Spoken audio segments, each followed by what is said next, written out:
Aiming to build a more resilient and intergenerational vision for achieving gender equality, this upcoming dialogue bridges the knowledge of feminists from Beijing 1995 with the new emerging realities that young feminists are shaping and experiencing today.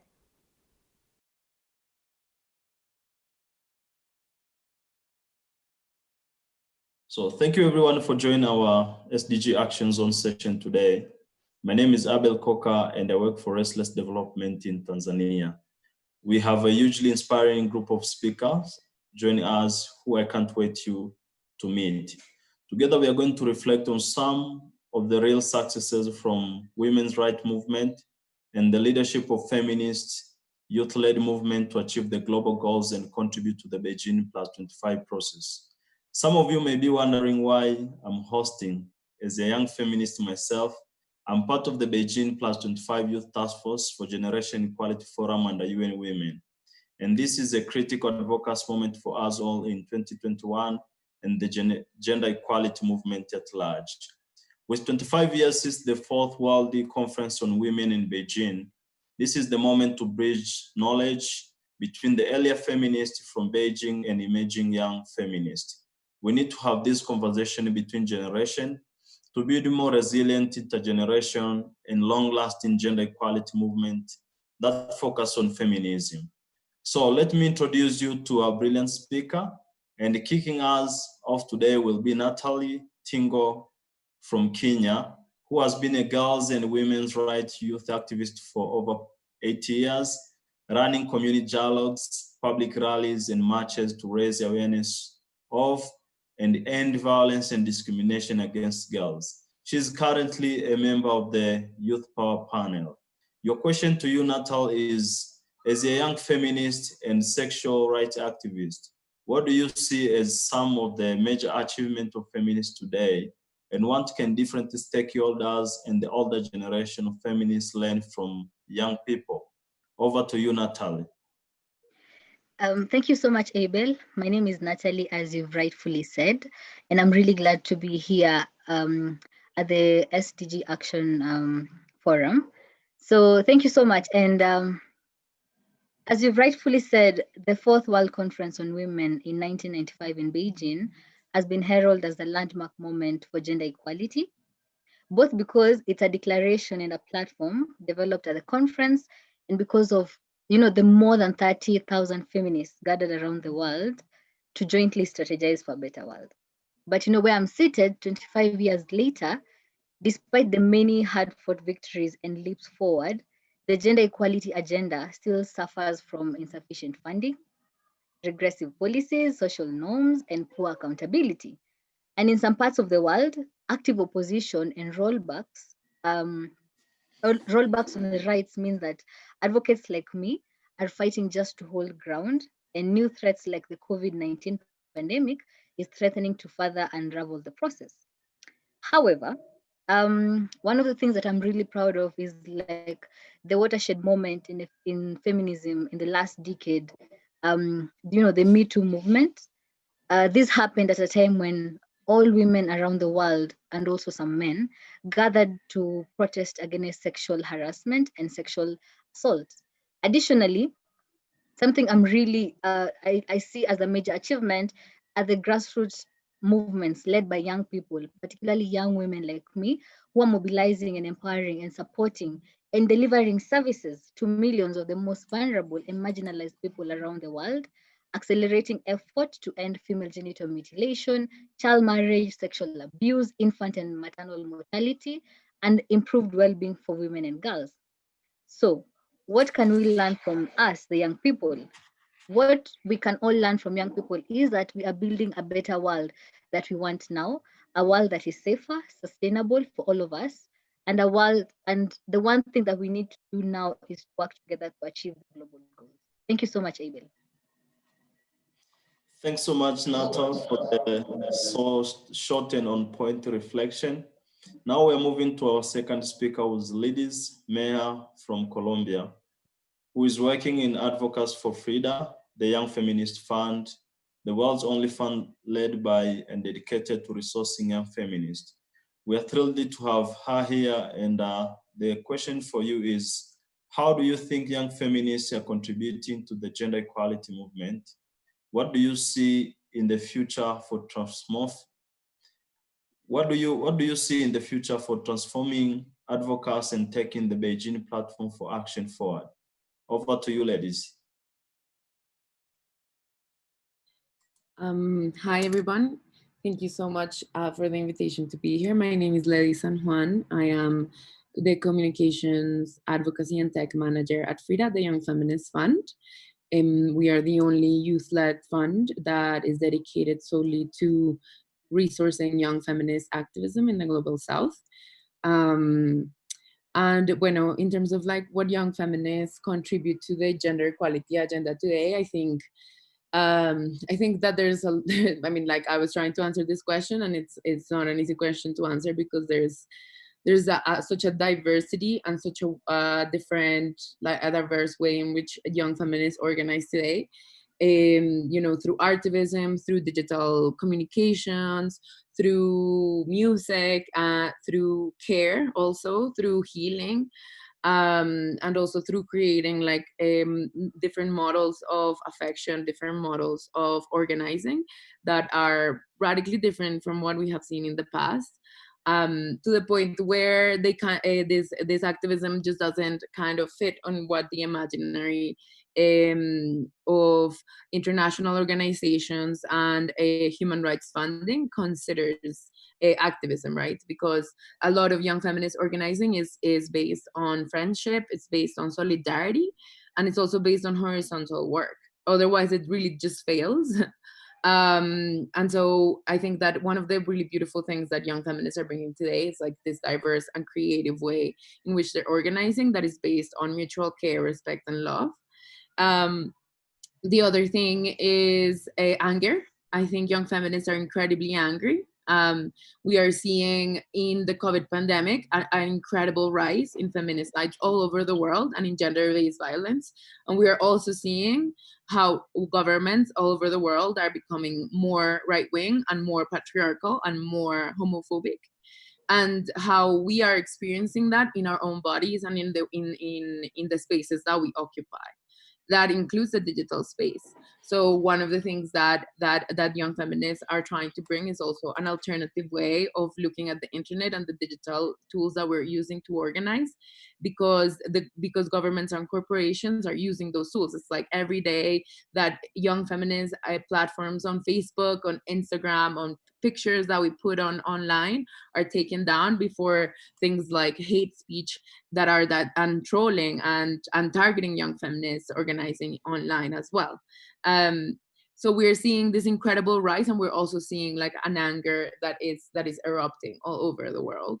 Like we've seen it, for example, in the responses in West Africa to the murders of Uma and the young girl as well. We're seeing it in Latin America right now. I'm in Bogota. Like young women are the ones who are like taking over government buildings in Mexico right now. Like young feminists are angry, and that anger is important because, as Audre Lorde reminds us, this anger is transformative and it's necessary.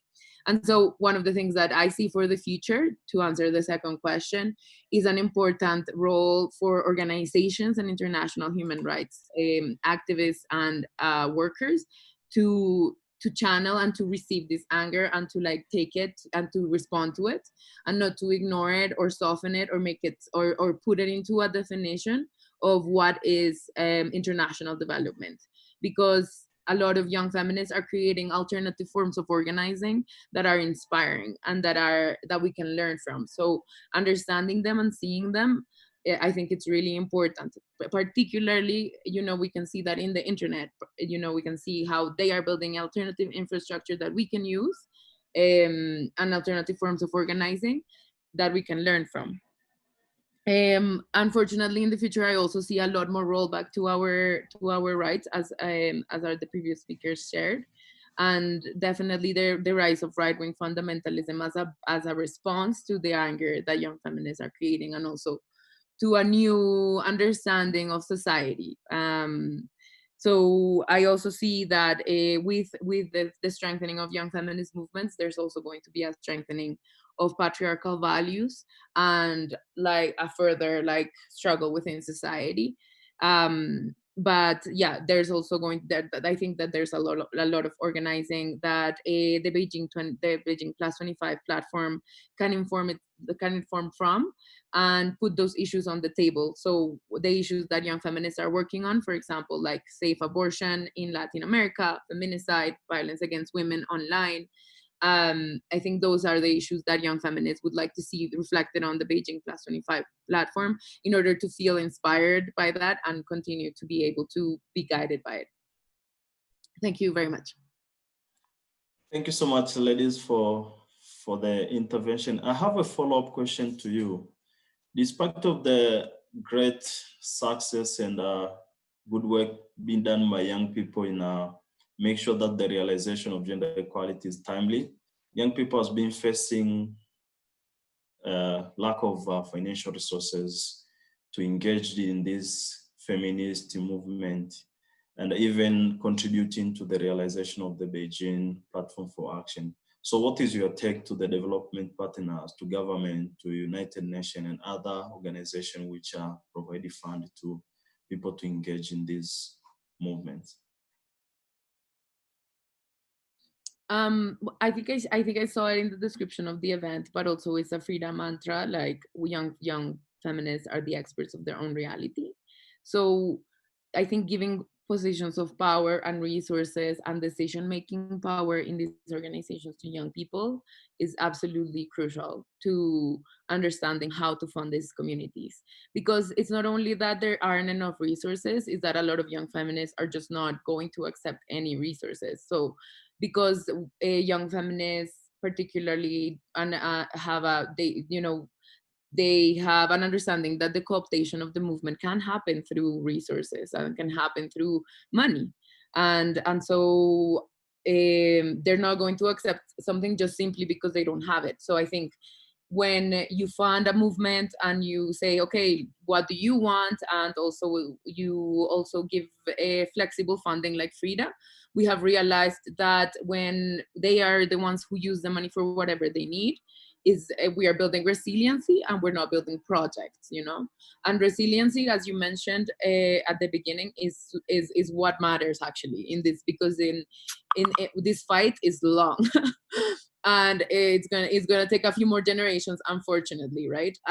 But we're getting there and we're moving forward, and we're gonna continue to do that. But the only way to do that is if we can understand that it's not possible for an activist to have 3 jobs, a child, and also organize a movement. Like, we need to provide fair wages, like, sustainability for people so that they can continue to organize and they can continue to remain in activism.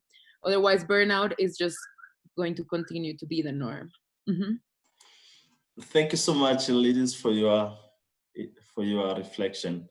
Now I'm moving to our next speaker, who is Natasha Harris.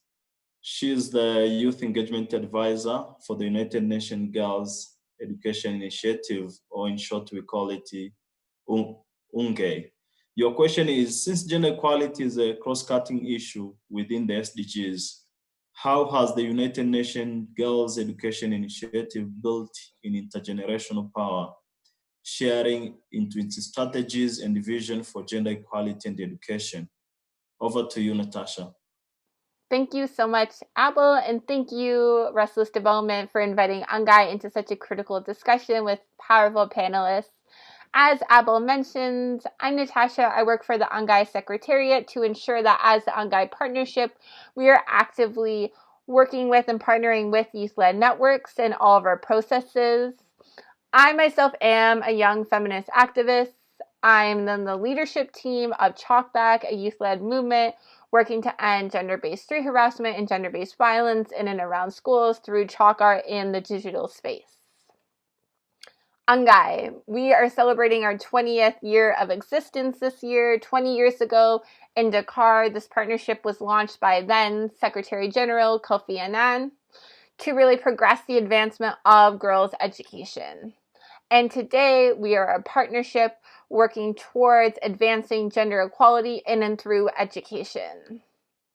UNGAI brings together international organizations, development agencies, governments, academic and civil society organizations, youth-led networks, and private sector representatives actively working in education and gender equality. In 2015, when UNGAI launched its progressive youth engagement strategy, and in 2020 today, we collectively believe as a partnership that we cannot advance our overall mission and we cannot truly practice intersectional feminist approaches without opening up the space and inviting youth-led networks into our partnership and actively partnering with them. And thus today, in all of our processes, from research to policy advocacy, campaigning, working groups, expertise areas, technical areas of expertise, we are actively working with youth-led networks in those areas, as well as in our governance structure. We have youth-led networks in our Global Advisory Committee and our Steering Committee. We are constantly asking ourselves the tough questions and learning and how to continue to grow an intergenerational community of knowledge sharing and an intergenerational co-leadership community that's rooted in solidarity and mutual mentorship across generations. Some examples that I can share with you is UNESCO launched its Global Coalition for Education around the COVID-19 education response. UNGAI sits on its reference group, its gender reference group, and we have a representative of 20 youth-led networks that is sitting and co-representing UNGAI with its director in this working group. In the beginning of COVID, we launched an intergenerational series called In Solidarity with Girls that worked to bring young feminist activists working in their communities, young women and girls, and connect them with older women leaders in this space to discuss about the gender impacts of education in these girls' communities. That then inspired UNGAI's first ever girl-led and girl-written policy brief series that really drew on those recommendations from those meaningful conversations. So thus, as you see, for us to really change the usual power dynamics, we have to ensure that we are bringing the grassroots young feminist activists and we are inviting them into this high-level space. But we are also meeting them where they're at, and we are constantly asking them how do they want to work and partner with us, and what can we provide them. As a partnership, we're learning. We're actively learning. We're learning from the different members within our partnership who are doing different things in different ways of actively working with youth networks and young activists and young feminist activists. We're asking ourselves questions such as how can we ensure resourcing and we're really valuing the time that these youth-led networks and these representatives are volunteering to UNGAI, and really encourage other organizations and stakeholders watching this to ask yourselves the same question, and how can we come together and really mobilize resources to be able to ensure that we are really reciprocating these young activists and these young feminist activists for the time that they are lending to our organizations. So I will end on that. I really encourage everyone to tune into UNGAI at 20, October 12th to 16th, to be able to join our intergenerational community. Here's to an intergenerational Beijing+25, and thank you so much, Restless. We're really looking forward to continue to shift the traditional power dynamics of young activists working in these spaces. Thank you. Thank you so much, Natasha, for the good reflection. And now we are moving on to our next speaker, who is Enna Zafar. Enna Zafar is a youth activist from India and a youth accountability advocate for gender equality with Restless development. She has worked at the intersection of gender equality and accessibility there in India. Welcome, Enna. Your question will be, as a young person engaged in accountability for gender equality in India, can you tell us about some of the key recommendations for development partners to really center the voice of young feminists like yourself? Over to you, Enna. Thank you so much, Abel. So as he said that my name is Ena Zafar and I'm from Delhi, India. I'm a feminist and youth accountability advocate from Restless Development and have worked on gender equality and sexual and reproductive health and rights. Simultaneously, I'm working with several organizations on different issues. My work in gender and rights has been with young people, Dalit communities, tribal communities, and with Muslim women. I specifically work with them because when we talk about centering the voices of young feminists in India, we need to first give them a voice, a platform where they can come and speak for themselves. We need to critically look at the representation and inclusions. Many times when I speak to the parents of young Dalit or Muslim girl living in some rural village or living in a slum, and talk about empowerment and having power over their lives and bodies by giving them examples of women who are role models for the nation as a whole.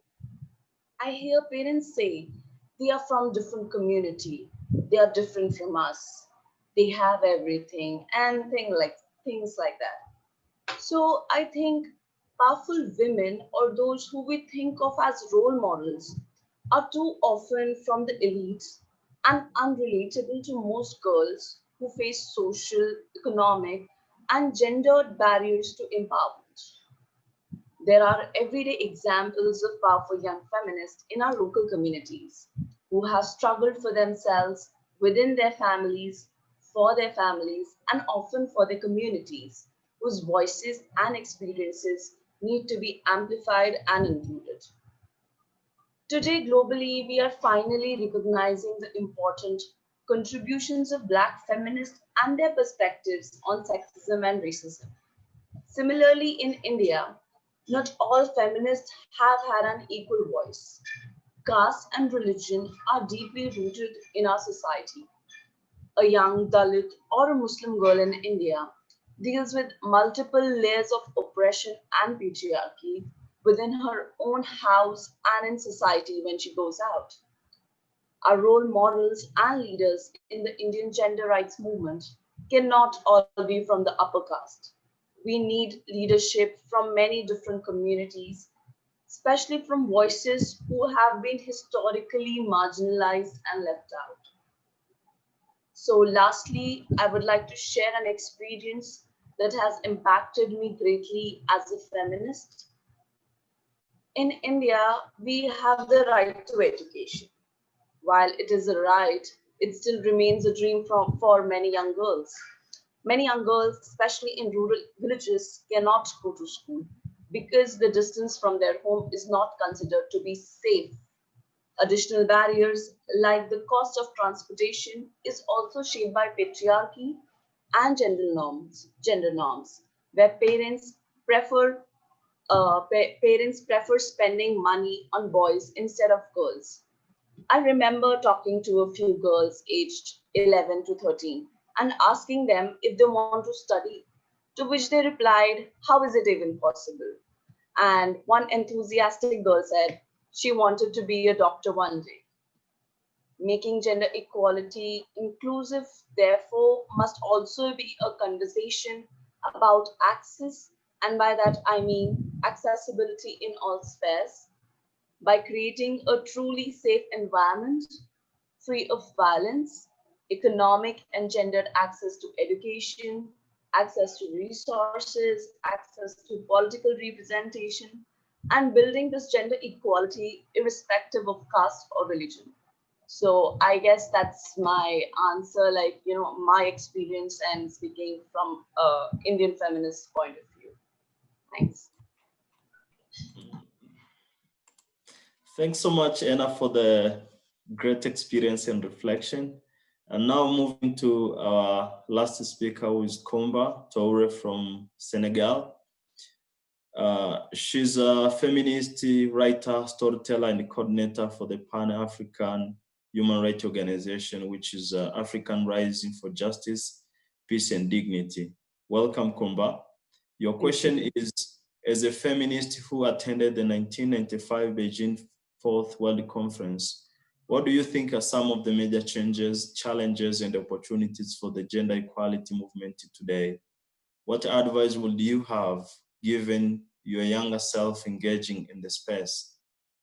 The floor is yours now, Coumba. Thank you so much. I went to Beijing in 1995. I was 21, and I was crazy enough, I guess, to think that I could cross borders from Senegal to China and wouldn't deal with certain issues. And I'm a storyteller, but I'll spare you stories today. Just know that I was jailed in Spain on the way, of course, for friends. And the same ways of living in the world that existed then are still at work today. There is a global segregation and a global war, I would say, on women, on poor people, on culture, on health, on nature that is going on. And there are a handful of people who actually, think that they deserve to exploit and to live with and spend more than anybody else. So I want to say that, yes, there's been a lot of changes since then. The African Feminist Forum, the Black voices, women standing and being in positions of power, including in many countries today. We talk about COVID-19. Let's recognize that places that are run, countries that are run by women are doing the best in this world today. So a lot of things have changed, but a lot more has stayed the same. We still wake up to simple, basic rights of people being violated, perceptions that have not changed still. And I guess we know, to me, these issues, they go beyond the political, they get into the private spaces. We are not always safe, even in our own homes, in our own schools. So challenges are still there. There are tremendous opportunities.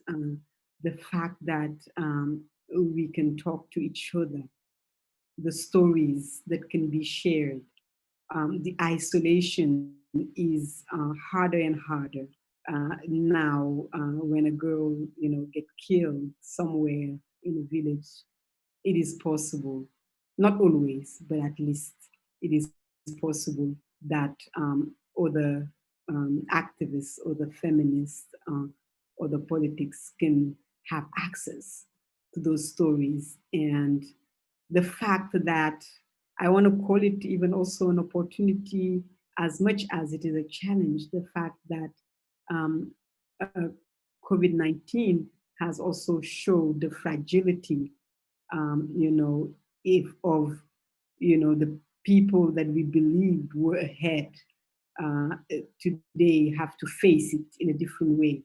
Then it gives also an opportunity to challenge deeply the way the world is working, and to understand that it's not just for any particular group, not for women, for Black people, for people with different sexual orientation. That as long as someone or a group of people in this world have their lives discarded or not valued, it becomes a challenge, a danger for everyone. I guess that is also the opportunity for change to happen, so that even in the most, I want to say, even in the most egoist ways, people would know that caring for changes, for gender equalities, is not something you do for other people. It's something that you do for yourself. Thank you. Thank you so much, Coumba, for the enriching experience and the reflection from 1995 to date. As you mentioned that we have unfinished business to tackle post the 25 years. So what do you see the role of young people in tackling the unfinished business of the Beijing Platform for Action? Wow. You know, this is like a relay race. It's just we run and we pass the baton. Part of your question was about the advice that I would give to my younger self, and I'm reflecting on it, and I was saying, wow, I guess I should be even more listening to my younger self. She might have been wiser, bolder, maybe more in touch. And less worried about many things.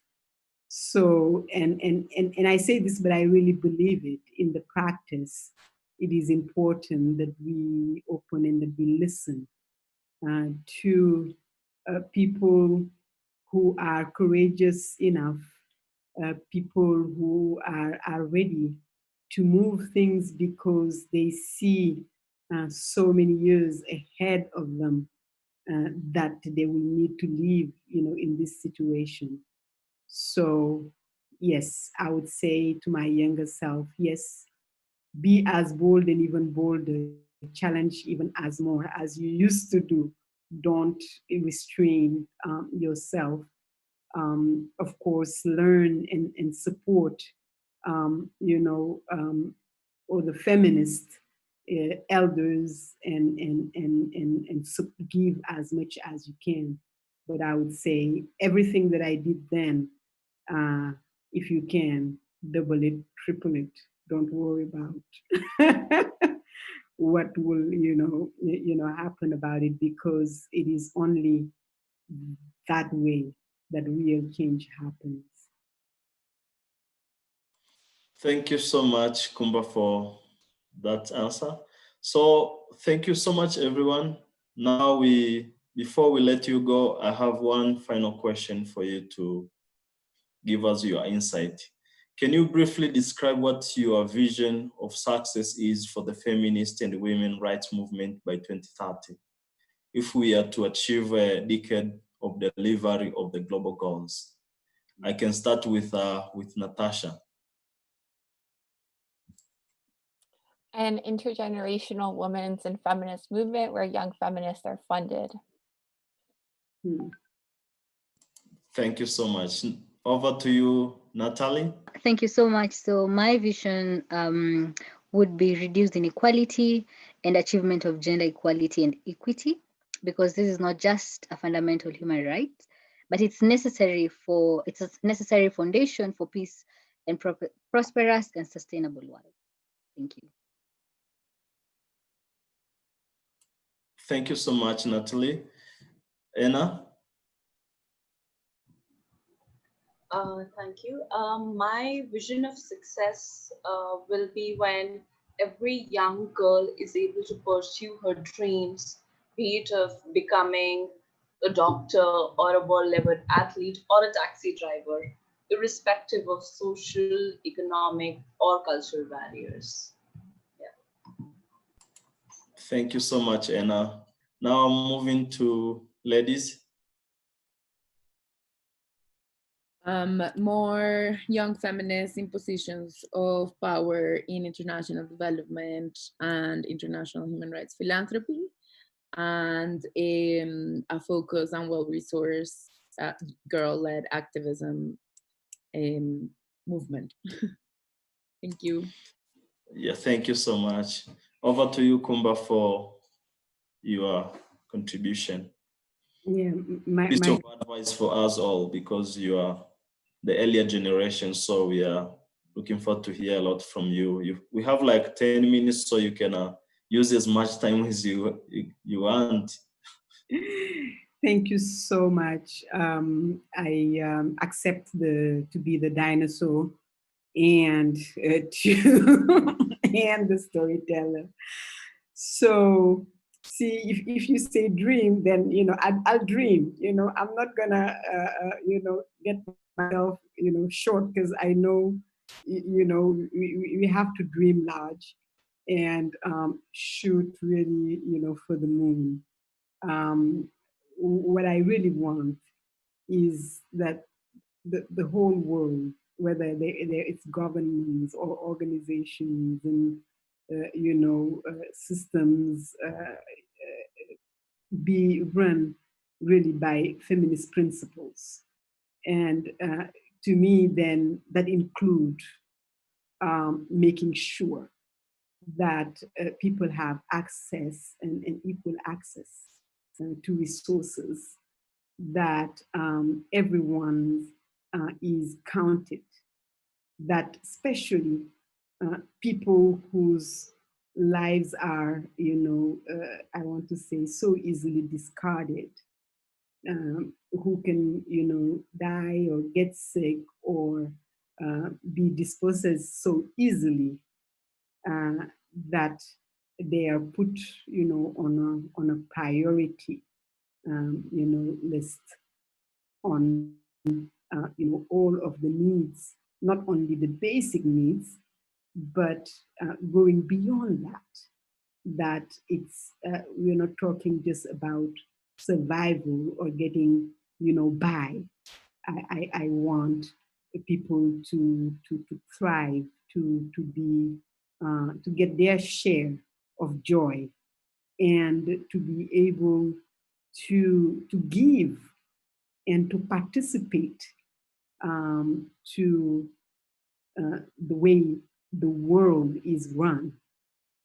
Because if today we see that we are, on a, almost like on a highway and at a high speed to destruction, based on a frenetic exploitation of nature, but also of people. And this includes women.